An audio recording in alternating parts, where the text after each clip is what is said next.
It's So best. X-23. Right. Yeah, tell us what's coming up. What is coming up? What is coming up is we're finishing up the Fantastic Four storyline where she deals with the Enigma Force and the World Demons, and sort of beginning to come into her own, mentored by the Fantastic Four.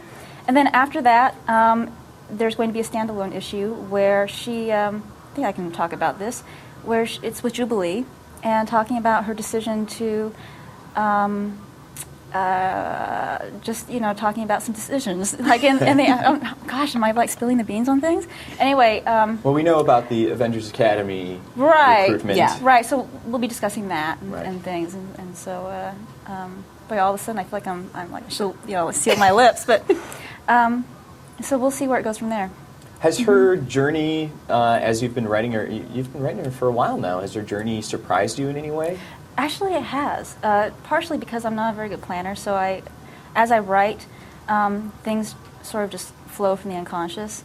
And so X-23's humor, the way she's sort of altered her perspective, her interactions with the Fantastic Four sort of flowed naturally from the previous storylines and sort of from, I think, where in my gut I felt like she was at that present moment.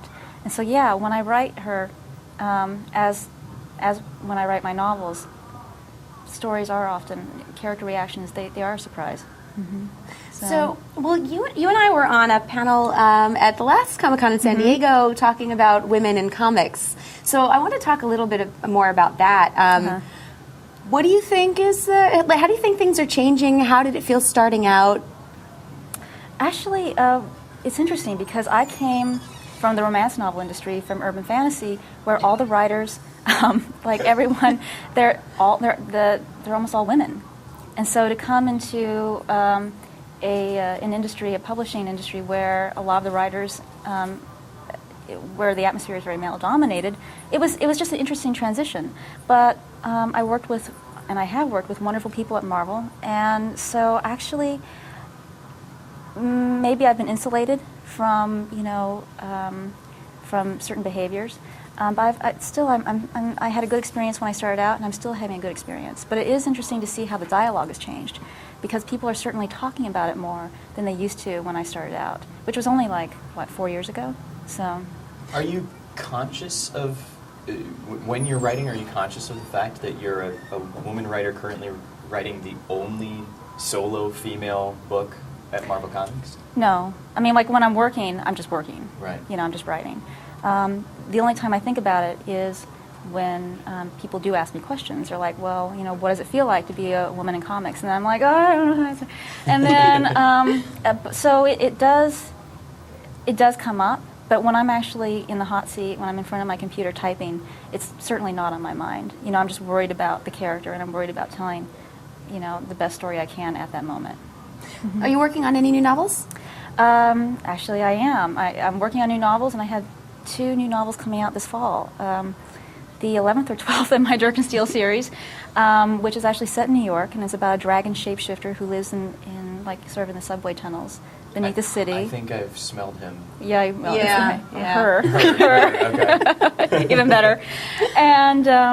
And she is caught in sort of a bad shift, so her arm is still in the dragon form. And there's like a man who can start fires with his mind, and he comes to try to find her and help her.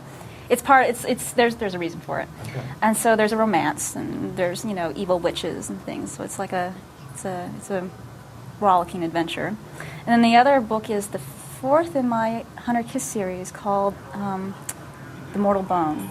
And so it sees Maxine Kiss with her body, covered in tattoos that are demonic, and fighting again more demons and sort of finding her place in the world. And so it's fun to write. Why do you think urban fantasy has so many female fans?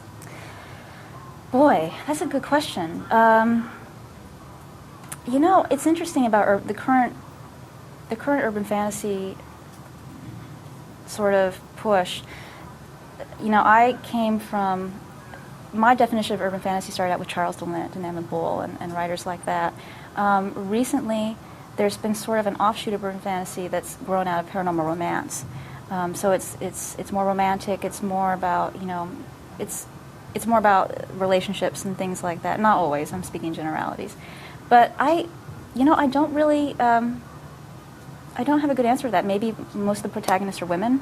That could be part of it. It could be because the focus of the books have altered a little bit, as far as